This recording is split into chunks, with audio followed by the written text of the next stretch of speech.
Hello everyone, welcome back again to BSP pharmacy. क्या हाल चाल आप सभी लोगों के प्यारे बच्चों, कैसे हैं आप सभी लोग। आई होप सो आप सब लोग बहुत बढ़िया होंगे, बेहतरीन होंगे और एकदम मजे में होंगे जी। कैसे हैं आप सभी लोग। सो फाइनली हम लोगों ने फार्मास्यूटिकल एनालिसिस की प्रीवियस ईयर क्वेश्चन पेपर की सीरीज को अपना स्टार्ट कर दिया है बेटा जी। और इस सीरीज में हम लोग आगे बढ़ते हुए पिछला एक पेपर यानी कि 2024 का पेपर हम लोग डिस्कस कर चुके हैं।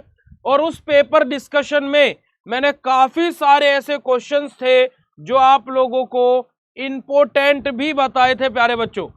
जी हाँ, तो अब उसी सीरीज को आगे बढ़ाते हुए हम लोग बात करने वाले हैं और डिस्कस करने वाले हैं आज हमारा 2022-23 में आया हुआ फार्मास्यूटिकल एनालिसिस का पेपर।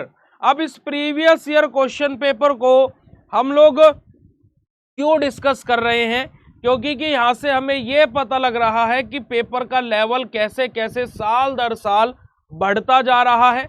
कंपटीशन को देखते हुए जो पेपर का लेवल है वो भी इंक्रीज हो रहा है और इस पेपर के लेवल को इंक्रीज होने की वजह से कहीं ना कहीं काफी सारे बच्चों की बैक आ जाती है। तो इस प्रीवियस ईयर क्वेश्चन पेपर से और हमारे आने वाले पेपरों में कितने नंबर का मैच हो सकता है वो भी सब कुछ दूध का दूध और पानी का पानी इन पेपरों को डिस्कस करके हो जाता है। ठीक है जी, हम लोग हमारी फार्मास्यूटिक्स, इनऑर्गेनिक केमिस्ट्री और अब एनालिसिस, तो सभी के पेपर्स को डिस्कस कर रहे हैं और जल्दी ही एचएपी की सीरीज को भी स्टार्ट कर देंगे। तो बिना समय को व्यर्थ करते हुए स्टार्ट करते अपना आज के सेशन। एक बारी फटाक से चैट सेशन में हार्ट वाला इमोजी भेज देंगे प्यारे बच्चों, अगर जो आप सभी लोग आज के सेशन के लिए रेडी है। चलिएगा, तो देखिएगा यहाँ पर हमारे 2 मार्क्स के जो 10 क्वेश्चन आते हैं 20 नंबर के, तो उसमें सबसे पहला क्वेश्चन है define the term molarity.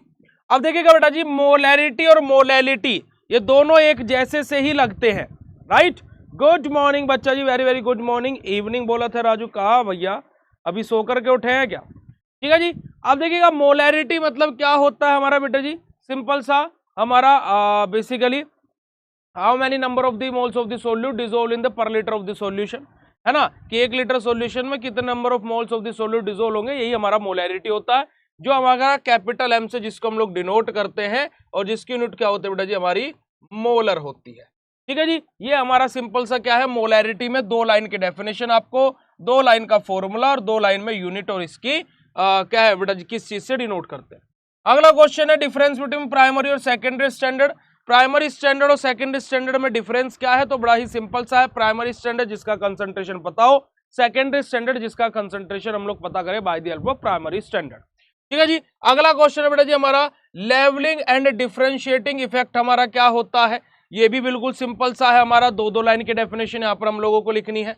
Aqueous और नॉन एक्वस टाइट्रेशन हमारा क्या होता है, एक्वस जहां पर हमारा वाटर को यूज किया जाता है एज एन सोलवेंट के तौर पर, और नॉन एक्वस जहां पर वाटर को यूज नहीं किया जाता, क्या है, हमारा ऑर्गेनिक सॉल्वेंट्स को यहाँ पर यूज किया जाता है, वाटर को यूज नहीं किया जाता है।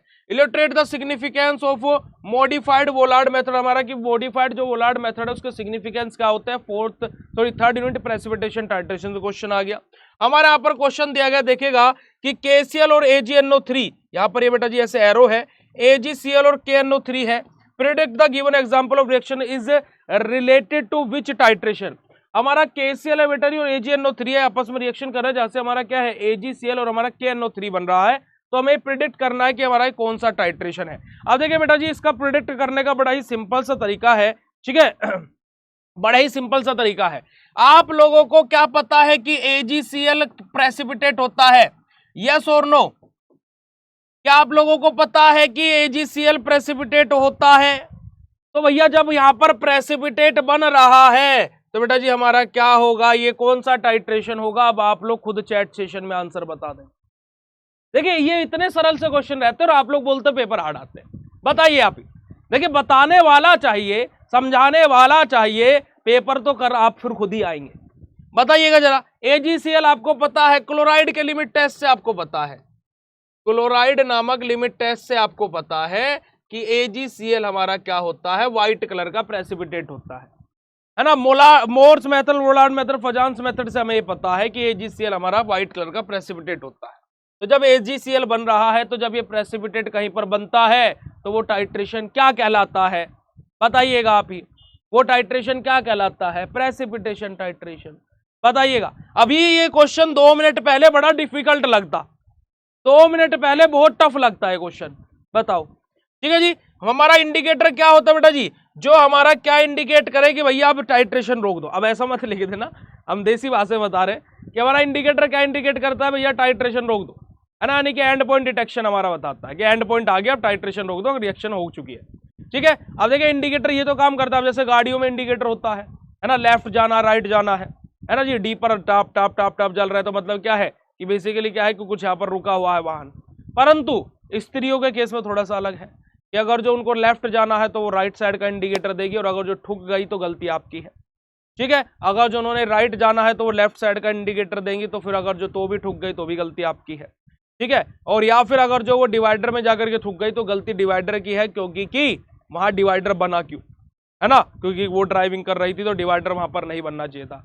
जो का पार्ट, बट लेकिन क्या है, मारी छोरी किसी छोरे से कम है कि। चलिएगा अगला क्वेश्चन देखेगा, define the term oxidation and reduction.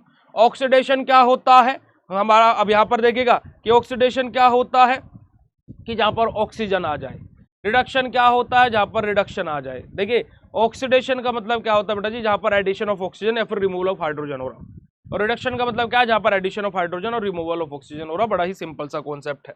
अगला क्वेश्चन बेटा जी हमारा standard and explain about the standard and indicator electrodes. हमारे कि स्टैंडर्ड और इंडिकेटर इलेक्ट्रोड्स में हमारा क्या डिफरेंस रहता है, तो इनके बारे में हम लोगों को यहाँ पर बताना है। और इलेक्ट्रोकेमिकल मेथड ऑफ एनालिसिस हमारे क्या होते हैं, इलेक्ट्रोकेमिकल मेथड ऑफ एनालिसिस, है ना। जब मैंने आप लोगों को different different technique of analysis पढ़ाया था, वहां पर इलेक्ट्रोकेमिकल मेथड ऑफ एनालिसिस भी बताया था। अगर जो नहीं पता हो तो जा करके देख लेना, है ना। अगर जो नहीं पता हो तो जाकर के बेटा जी देख लेना, पता लग जाएगा कि इलेक्ट्रोकेमिकल मेथड ऑफ एनालिसिस क्या होता है। इतना सिंपल सा, इतना सरल सा पेपर आया है कि वही एक शायरी हमने बनाई थी कि एनालिसिस को तो यूं ही बदनाम करते हैं लोग, कि एनालिसिस को तो यूं ही बदनाम करते हैं लोग। बैक के लिए है ये शायरी, एनालिसिस की तरफ से हम बोल रहे हैं कि एनालिसिस को तो यूं ही बदनाम करते हैं लोग, तकलीफ तो पूरे सेमेस्टर हमारी मौज मस्ती देती है। ठीक है जी। तो एग्जाम टाइम पर आकर के एनालिसिस में बैक आ गई, एनालिसिस टफ है, एनालिसिस ये है, एनालिसिस वो है। मुझे एक बात बताइएगा, 4 लाइन का आंसर, 4 लाइन का आंसर बेटा जी, 4 लाइन का आंसर बेटा जी, 4 लाइन का आंसर बेटा जी, 4 लाइन का आंसर बेटा जी, 1 लाइन का आंसर बेटा जी, 2 लाइन का आंसर बेटा जी। यहाँ पर अगर जो हम लोग देखें 6 लाइन का आंसर बेटा जी, यहाँ पर अगर जो हम लोग देखें 5 लाइन का आंसर, अगर जो हम लोग यहाँ पर देखें तो 5 लाइनर आंसर। काउंट कर लीजिए, 4 दूनी 8, या 12 चौक 16, 20, 21, 23, 29, 34 और क्या है बेटा जी 39, 40 लाइन भी अगर जो मैं लगाता हूं और हर लाइन के बीच में 1 लाइन का गैप, तो 50 लाइनें हो गई। तो बेटा जी 2 पेजेस में पूरा एनालिसिस के 20 नंबर के क्वेश्चन आपके आ गए। और इन 20 नंबर के जितना मैंने बताया है, अगर जो आप खाली इतना ही लिख करके आ जाते हो तो प्यारे बच्चों मैं यहाँ पर आपको गारंटी से बोल सकता हूं कि 20 में से 17 नंबर आपके कहीं नहीं गए हैं, है ना। 1 आध नंबर राइटिंग पे भी कट सकता है। आ रही है बात समझ में? अब बताइएगा भाई साहब, और 2 पेज लिखने में कितना समय लगता है आपको, आप मुझे आंसर करिएगा। 2 पेज लिखने में 20 मिनट ले लेंगे, 20 मिनट में 20 नंबर कंफर्म, बताइएगा। देखिए लॉजिकली बात करूंगा मैं कुछ भी ऐसे कि हवा में फेंक दिया कि नहीं बेटा जी तुम लोगों को इस बार 90% ला करके मानूंगा ना, मैं ये नहीं बोल रहा हूं। इन 15 दिनों में तुम्हें पास करा करके मानूंगा, ये मैं बोल सकता हूं। इन 15 दिनों में तुम्हारा कॉन्फिडेंस लेवल जो पाताल लोक में घुसा हुआ है उसको ऊपर ला सकता हूं, इस बात की गारंटी ले सकता हूं। इन 15 दिनों में तुम्हारे हाथ में तुम्हारा पेपर दे सकता हूं, इस बात की गारंटी ले सकता हूं। इन 15 दिनों में तुम्हारे पूरा सिलेबस मैराथन क्लासेस के थ्रू पूरा पढ़ा सकता हूं, इस बात की गारंटी ले सकता हूं। बट अगर जो तुम पढ़ोगे नहीं, जो मैं बोल रहा हूं वो करोगे नहीं, तो दुनिया की कोई ताकत तुम्हें पास नहीं करा सकती। हाँ अगर तुम्हारे चाचा विधायक और फूफा सांसद है तो फिर तो अलग बात है। ठीक है जी, चलिएगा आगे बात करते हैं बेटा जी। Attempt any 2 part of the following, कोई भी हम लोगों को यहाँ पर 2 पार्ट अटेम्प्ट करना है। अरे भैया मजा आ रहा हो तो चैट सेशन में हर्ट वाला इमोजी भेज दो यार, इतनी भी क्या बेरुखी हमसे सनम, है ना। हम तो तुम्हारे फायदे की ही बात करते हैं, है ना। आजकल क्या होता है, हमारे साथ में दिक्कत क्या हो रही है कि किसी को भी हम अगर जो थोड़ा सा भी अगर जो सामने वाला इंसान गलत है और अगर जो हम उसको हल्का सा भी ज्ञान दे दे तो बुरा मान जाते हैं लोग बाग, है ना। अगर जो हम लोग क्या करते हैं कि भैया किसी को कुछ बोल देते तो बुरा मान जाते हैं। तो वही बात मैं हमेशा बोलता हूँ कि आजकल हम कुछ बोलते हैं तो विवाद ज़्यादा हो जाते हैं। तो इस वजह से आजकल हम बोलना कम कर दिए हैं किसी भी बात पर। आपने देखा होगा हम लाइव भी आते हैं तो आप लोगों को बस जस्ट पढ़ाते हैं और चले जाते हैं, ज़्यादा कुछ ज्ञान की बातें नहीं बोलते हैं, क्योंकि ज्ञान देने लगते हैं तो बच्चों को बुरा लग जाता है। लगता है कि क्या बच्चों को क्या, बहुत लोगों को बुरा लग जाता है। चलेगा, जरा यहाँ पर देखिएगा, explain the various method of expressing concentration. अभी 2024 वाली क्लास जो थी, 2024 का जो पेपर बताया था, ये क्वेश्चन वहीं पर ही इंपोर्टेंट बताया था। बेटा जी जो क्वेश्चन बता दिए भाई, मत समझ लो कि आ रहे हैं वो पेपर में, समझ लो बस अंधाधुन। ठीक है जी, अगला क्वेश्चन देखेगा। अब यहाँ पर मेथड ऑफ एक्सप्रेसिंग कंसंट्रेशन में हम लोग क्या क्या लिखेंगे। हमारा मेथड ऑफ एक्सप्रेसिंग कंसंट्रेशन क्या होता है, डाइल्यूट और कंसंट्रेशन वाला। हमारे यहाँ पर हम लोग लिखेंगे, हमारा क्या है बेटा जी, कंसंट्रेशन के बारे में लिखेंगे, वेट परसेंटेज के बारे में लिखेंगे, वॉल्यूम परसेंटेज के बारे में लिखेंगे, मोलैरिटी नॉर्मेलिटी मोलैलिटी के बारे में लिखेंगे, फॉर्मेलिटी के बारे में लिखेंगे, पीपीएम कंसंट्रेशन के बारे में लिखेंगे, है ना, वेट बाय वेट के बारे में लिखेंगे, वॉल्यूम बाय वॉल्यूम के बारे में लिखेंगे, वेट बाय वॉल्यूम के बारे में लिखेंगे, वॉल्यूम बाय वेट के बारे में लिखेंगे। इन सब चीजों के बारे में यहाँ पर लिखेंगे, है ना, इनको लिख लेना और ये सब चीजें आएंगी यहाँ पर। अगला क्वेश्चन है acid base indicator, explain the theory of acid base indicator. अभी जस्ट पिछली क्लास जब हुई थी 2024 वाली, ये क्वेश्चन भी इंपॉर्टेंट बताया था, जाकर के देख लेना, है ना। और ये क्वेश्चन बेटा देखो एसिड बेस इंडिकेटर से डायरेक्ट पूछा है। कभी कभी क्वेश्चन ऐसे पूछ जाता है, ओस्टवाल्ड थ्योरी के बारे में लिखिए, है ना, ओस्टवाल्ड थ्योरी भी अलग से पूछ लेगा, दोनों थ्योरीज, वरना एसिड बेस की यहाँ पर 10 नंबर का क्वेश्चन है, दोनों थ्योरीज बिना स्किप के लिख देना।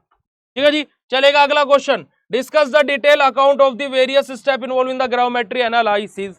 एनालिसिस का क्वेश्चन इंपोर्टेंट बताया था, नहीं बताया था, सॉरी ग्राविमेट्री का एनालिसिस में step involve in gravimetry analysis important बताया था, नहीं बताया था। सातों के सातों स्टेप जल्दी से जाकर के 3rd यूनिट में ग्राविमेट्री के अंदर देख लेना, बड़े ही सिंपल सरल तरीके से बताए हुए हैं, जाकर के तैयार कर लेना, आने वाला है 2025 में भी ये क्वेश्चन। ठीक है जी, चलेगा आगे बात करते हैं बेटा जी। हमारा outline the various technique of analysis use in the pharmaceutical. कौन कौन सी अलग अलग टेक्निक्स है जो हमारी फार्मास्यूटिकल्स में यूज होती हैं। अब यहाँ पर क्या है, यूज एनालिसिस में यूज होती है, तो उसके बारे में लिखना। पहली यूनिट से हमारी डिफरेंट टेक्निक्स ऑफ एनालिसिस से क्वेश्चन हमारा पूछ लिया गया। Neutralization curve, acid base titration का क्या होता है, पिछले भी लेक्चर में मैंने इसको आपको बताया था कि ये भी तैयार कर लेना। न्यूट्रलाइजेशन कर्व क्लासिफिकेशन वाले क्वेश्चन से आपका क्वेश्चन आ सकता है। Mohr's method of precipitation titration, 3rd unit से प्रेसिपिटेशन टाइट्रेशन जो क्वेश्चन है, तो मोर्स मेथड क्या होता है विद रिएक्शन, है ना, विद इंडिकेटर के साथ में कैसे प्रेसिपिटेट बनता है, पूरी की पूरा कॉन्सेप्ट, पूरी की पूरी थ्योरी यहाँ पर आपको लिखनी पड़ेगी। आइडिमेट्री आइडोमेट्री इंपोर्टेंट रिडॉक्स टाइट्रेशन के अंदर 4th यूनिट के अंदर पिछले ही लेक्चर में बताया था। ठीक है जी, रिडॉक्स टाइट्रेशन के डिफरेंट टाइप्स क्या होते हैं और क्या है डाइक्रोमेट्री का हमारा क्या है बेटा जी प्रिंसिपल क्या होता है, उसके बारे में यहां पर बात हुई है। 4th यूनिट रिडॉक्स टाइट्रेशन से क्वेश्चन आ गया। Principle, instruction and applications of the conductometry, पिछले भी लेक्चर में बताया था, ये भी इंपॉर्टेंट बताया था कि कंडक्टोमेट्री और पोटेंशियोमेट्री में से प्रिंसिपल, कंस्ट्रक्शन, वर्किंग से क्वेश्चन आएगा। 2024 में पोटेंशियोमेट्री से आया, यहां पर कंडक्टोमेट्री से आ गया। और ड्रॉपिंग मरकरी इलेक्ट्रोड DME जाकर के चेक कर लेना, ये भी इंपॉर्टेंट बताया हुआ है भाई साहब। 50+ नंबर का पेपर एनालिसिस का 2024 वाली क्लास में इंपोर्टेंट बता दिया, तैयार कर लो। मैं अभी बोल रहा हूं भाई साहब, तैयार कर लो। और कोई भी डाउट, कोई भी दिक्कत, कोई भी समस्या होती है तो पेन किलर बैच में क्यों ज्वाइन हुए हो, पेन किलर बैच में इस वजह से तो ज्वाइन हो ताकि कि तुम्हारी तैयारी हो सके। सब कुछ तुम्हारे बैच में अपलोडेड है भाई साहब, चीजों को चेक कर लो। अब देखो इस पेपर में बताऊं, ये क्वेश्चन बताया हुआ आया है, ये क्वेश्चन बताया हुआ आया है, बताया हुआ 4 क्वेश्चन 5 में से 7 चौक 28 होते हैं। ठीक है, आ जाओ ऊपर आ जाओ। तीनों के तीनों क्वेश्चन बताए हुए हैं, पर कोई 2 करने रहते हैं तो 20 नंबर का हमारा बताया हुआ है। 28 और 20 कितने होते हैं बेटा जी, 48 होते हैं। मैंने तो जब 1 2 3 सीखा था तो 48 मिल गया। ठीक है जी, यहां पर आ जाओ। मोलैरिटी बताया हुआ आया है, उसके बाद में आपका यहाँ पर और क्या है, वोलार्ड मेथड बताया हुआ आया है, उसके बाद में बस इतना। ये इंडिकेटर का टर्म मैंने आपको बताया हुआ है। तो क्या है, 2 2 4 और 2 6, 75 में से ओरली जो क्वेश्चन बता दिया उसमें से 54 नंबर का पेपर इधर आ गया। बताओ और अपने को क्या चाहिए भाई? और कुछ भी चाहिएगा अपने को? इन चीजों के अलावा और कुछ भी चाहिएगा? मैंने तुम लोगों को जितने क्वेश्चन बताए सारे के सारे तैयार कर लेना, बस उतना ही आपका टारगेट होना चाहिए। और अगर जो आप लोग बोलो तो एक दिन उन्हीं की क्लास कंडक्ट करा दे। ठीक है बेटा जी, एक दिन उन्हीं की क्लास कंडक्ट करा दे जो जो इंपोर्टेंट क्वेश्चन हमने आपको बताए हुए हैं। चलेगा? ओके चलेगा। तो आज के सेशन को हम लोग यहीं पर एंड करते हैं, फिर मिलते हैं आप लोगों से नेक्स्ट सेशन में। और 2023 का पेपर इजी था, 2024 का पेपर भी इजी था एनालिसिस का, जिसको आप लोग बड़े ही ड्रावना पेपर बता रहे हो। और बस जस्ट आपको चीजों को जो हम बोल रहे हैं उनको तैयार कर लेना है। चलेगा? तो thank you so much for joining this session प्यारे बच्चों। मिलता है फिर आप लोगों से नेक्स्ट सेशन में, तब तक के लिए बाय, शुक्रिया, नमस्कार, जय हिंद। और हाँ, ऐसे ही हर्ट वाले इमोजी चैट सेशन में आते रहने चाहिए। वेरी गुड, चलिएगा, बहुत बहुत शुक्रिया बेटा जी, बहुत। बस ऐसे ही तो पढ़ना है भाई, मजा आना चाहिए पढ़ने में, मजा ही तो आ रहा है, बस यही तो चाहिए और चाहिएगा। आपको मजा आ रहा है, आप पढ़ भी रहे हो, तो आपका पैसा वसूल हो गया, हमारी मेहनत वसूल हो गई, बस बात खत्म हो गई। ठीक है? अरे सरकार तो आप है भैया, हम तो गुलाम हैं आपके, हम तो आपकी हाजिरी लगा रहे हैं ना। चलिए कोई बात नहीं। हाँ देखिए, सारी चीजें आप लोगों को है, बस समझने की देर है और कुछ नहीं है। ठीक है? आप लोग बता दीजिएगा, अगर जो इंपोर्टेंट क्वेश्चन बता रहा हूँ, एक एक दिन एक क्लास कंडक्ट कराएंगे, क्या दिक्कत वाली बात है। चलिएगा बेटा जी, thank you so much, love you all, bye bye, शुक्रिया, नमस्कार, जय हिंद। मिलता है आप लोगों से नेक्स्ट सेशन में। थैंक यू सो मच बेटा जी, bye bye, thank you so much.